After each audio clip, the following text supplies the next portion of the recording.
May mensahe si Pangulong Bongbong Marcos sa mga nais umanong mawala siya sa pwesto. Huwag kayo muna masyadong ma-excited dahil it's not a life-threatening condition. The rumors of my death are highly exaggerated. Kasunod po yan ang pagdala sa kanya sa ospital nitong Miyerkules ng gabi dahil sa masamang pakiramdam. Ayon sa Pangulo, maayos na ang kanyang lagay. Apparently, and I now have diverticulitis. It's a common complaint amongst apparently people who are heavily stressed and people who are, I have to admit, growing old. Ayon sa website ng Mayo Clinic na isang non-profit academic medical center sa Amerika, ang diverticulitis ay ang pamamaga ng bahagi ng large intestine na nagdudulot ng matinding pananakit ng tiyan. Sabi ng Pangulo, pinaghihinay-hinay siya ng kanyang doktor pero tila imposible raw ito sa kanyang trabaho. Kahapon may dalawang panibagong impeachment complaint na inihain laban sa Pangulo. Mula ito sa grupong bagong Alyansang Makabayan at mga kaalyado nito, pati sa grupo ng ilang dating opisyal ng gobyerno. Pareho itong hindi tinanggap ng Office of the Secretary General ng Kamara dahil wala raw sa bansa si House Secretary General Cheloy Garafil. Handa naman daw bumalik sa Lunes ang grupong Bayan pero ang grupo ni na dating Representative Mike Defensor pag-aaralan ang mga legal options kaugnay rito kabilang ang pagdulog sa Korte Suprema. Ito na ang mabibilis na balita. Sumiklab ang sunog sa isang residential building sa Barangay Tejeros sa Makati City pasado alas 10 kagabi. Umabot yan sa unang alarma bago naapula bago mag-alas 11 ng gabi. Walang naiulat na sugatan o nasawi sa sunog. Base sa investigasyon, posibleng nagsimula sa second floor ang sunog. Inaalam pa ang sanhi ng apoy. Aabot sa 20,000 pisong halaga ng pera ang natangay mula sa kantin ng Basak National High School sa Lapu-Lapu, Cebu. Base sa investigasyon, unang nadiskubre ng mga estudyante ang ilang silid-aralan na sira-sira na ang mga gamit. Hindi naman nanakaw ang TV pati na ang laptop ng mga teacher. Ang nawala, ang naipong pera ng canteen in charge. Ayon sa principal, walang CCTV sa ilang bahagi ng paaralan matapos masira noong bagyong Odette. Posibleng dumaan daw sa kisame ng silid-aralan ang mga kawatan. Nadiskubre ring sira ang bahagi ng bakod ng paaralan. Patuloy ang investigasyon ng pulisya sa insidente.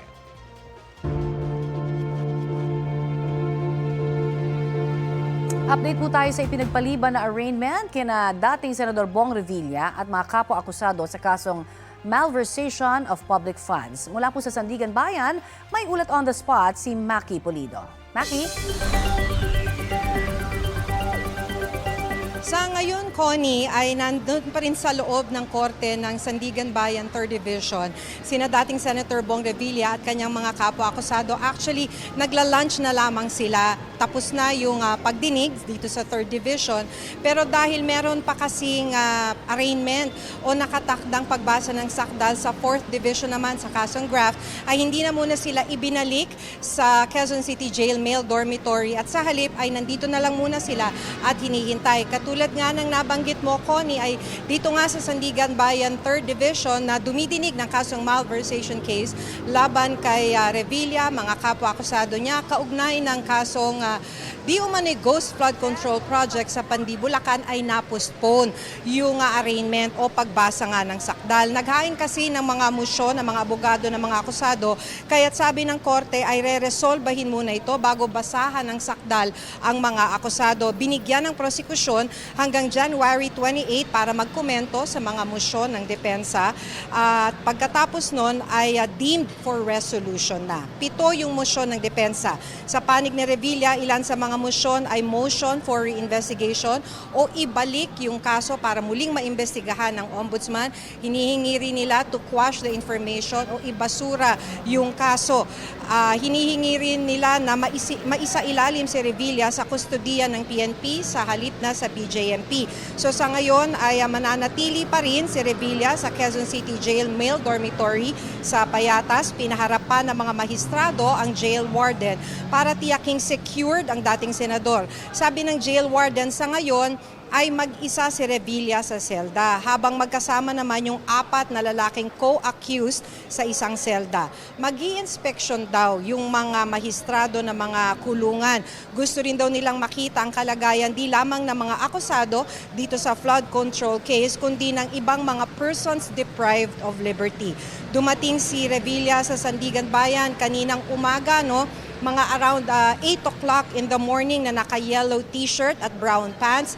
Ito yung uniforme ng mga PDL sa kustodiya ng BJMP. Naka-handcuff din si Revilla, ang dating senador. Pagdating niya ng Sandigan Bayan, tinanggal na lamang ang handcuff na ito sa loob ng korte. So katulad ng sinabi ko ngayon, kanina, Connie, ay nasa loob lamang ngayon ng korte ng 3rd Division. Itong si Revilla kasamang ibang mga kapwa-usado.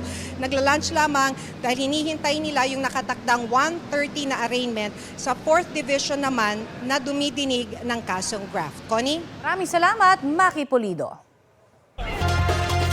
Nakabantay pa rin ang mga otoridad sa nag-aalborotong bulkang Mayon sa Albay. May ayuda na rin para sa mga inilikas na hayop. May ulat on the spot si Oscar Oida. Oscar? Yes, Rafi, sa tulong ng lokal na pamahalaan ay nailikas na ang mga alagang hayop ng mga magsasaka dito sa Legazpi, Albay. Sa isang malawak na lupain, inilikas ang mga alagang kalabaw, baka sa may barangay Manibit. Kung dati-rati kakaba-kaba ang mga magsasaka dito at mayat-maya ay binabalik-balikan ang kanilang mga alaga sa loob ng 6-kilometer permanent danger zone, maski mahigpit na ipinagbabawal, ngayon ay makakahinga na sila ng maluwag-luwag. Sagot na daw ng lokal na pamahalaan ang pagbabakuna, pabitamina at pagkain ng mga alaga habang naroroon sila. Bahagi ito ng paghahanda ng pamahalaan para matiyak ang kaligtasan ng kanilang mga kababayan. Patuloy ang pagbuga ng lava dome at lava flow kasama ang panakanakang mahinang Strombolian activity. Naitala ang 293 volcanic earthquakes, 224 na pagguho ng bato o rockfall events at 106 pyroclastic density currents o uson. Naobserbahan din ang banaag o crater glow, palatandaan ng aktibong magma sa loob ng bulkan. 3,059 tonelada ang sulfur dioxide emission na naitala kahapon.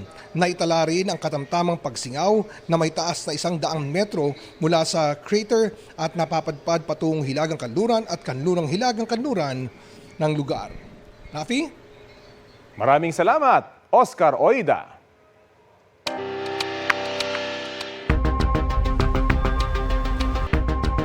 Habang patuloy po pang tinutugis ang negosyanteng si Atong Ang, nagbigay ng pahayag si Interior Secretary John Vic Remulla kaugnay sa pabuya para sa makapagbibigay ng impormasyon sa kanila. Kung ako mapikon, talaga dadagdagan ko niyan. Nabanggit ito ni Remulla sa kanyang panayam sa unang balita sa unang hirit. 10 million pesos ang unang inanunsyong reward money ng gobyerno. Sa ngayon, itinuturing pa rin nilang armed and dangerous si Ang.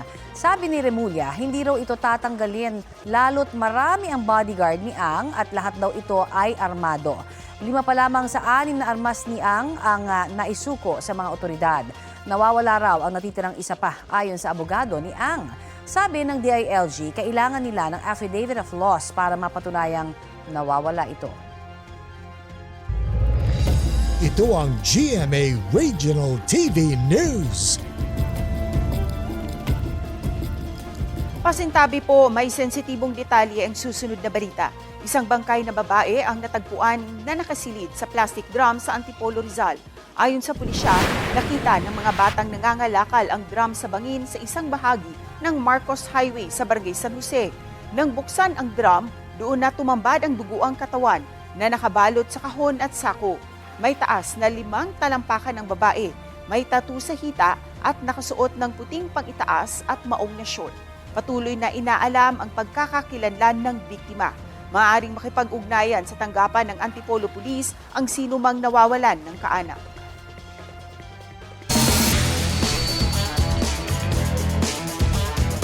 Ngayong araw na magbubukas ang NCAA Season 101 Women's Volleyball. Unang magtatapat mamaya ang defending champions na Benilde Lady Blazers at ang Mapua Lady Cardinals. Kasunod niya ng Letran Lady Knights at Arellano Lady Chiefs. Mapapanood ang mga laro live sa Heart of Asia pati sa live stream sa social media ng GMA Sports at NCAA Philippines. Sumentro sa kahalagahan ng mga kwento ang talumpati ni award-winning broadcast journalist Jessica Soho sa 5th Southeast Asia Video Festival for Children sa Bangkok, Thailand. Binigyang diin ni Soho na ang storytelling ay hindi lamang para makapagbigay ng aliw. Pwede rin itong maging kasangkapan at tulay sa pagbabago at mas malalim na pangunawa. Ibinahagi ni Soho ang ilang kwentong itinampok at tumatak sa award-winning GMA Public Affairs show na Kapuso Mo, Jessica Soho. Gaya ng kwento ni Rani Lien, isang malnourished na bata mula sa Bantayan, Cebu, na ang tanging hiling ay masuot uli ang kanyang paboritong bestida. Matapos maere ang kanyang kwento, may mga tumulong kay Rani Lien hanggang sa naging malusog ang kanyang katawan at nasuot na niya ang bestida. Ikunento rin ni Soho ang tungkol sa Australian filmmaker na si Jojo at ang kanyang paghahanap sa kanyang pamilya rito sa Pilipinas. Matapos ang ilang dekada, muling nakapiling ni Jojo ang kanyang biological mother. Sabi ni Soho, sa loob ng 40 taon na pagiging journalist niya, naniniwala siya na mas marami pa rin ang mabubuting tao. Ibinahagi yan ni Soho sa event na dinaluhan ng mga educator, media practitioner, dignitaries at young storyteller. The best stories come from unexpected places and people. Your story should be compelling and make people think, feel, and act if needed. Be good, do good. That will always be the most important lesson of all time.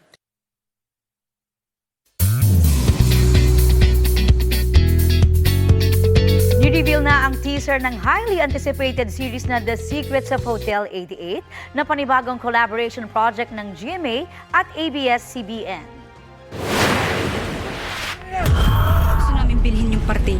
Sino naman nagsabing magbebenta kami? Saksak mo yung pera mo sa baga mo. Don't talk to my sister! Teaser pa lang, ramdam at siksik na sa conflict. Bida sa series ang Batch 1 ng housemates ng PBB Celebrity Collab Edition. Gaya nina Sparkle stars Mika Salamanca, Will Ashley, AZ Martinez, Josh Ford at Dustin Yu. Cast din sa series ang kapamilya stars na sina Brent Manalo, Ralph De Leon, Bianca De Vera Esnier, Clarice De Guzman, Kira Ballinger, Cyril Manabat at River Joseph. At sa dulo ng teaser, tila may sikretong dapat abangan.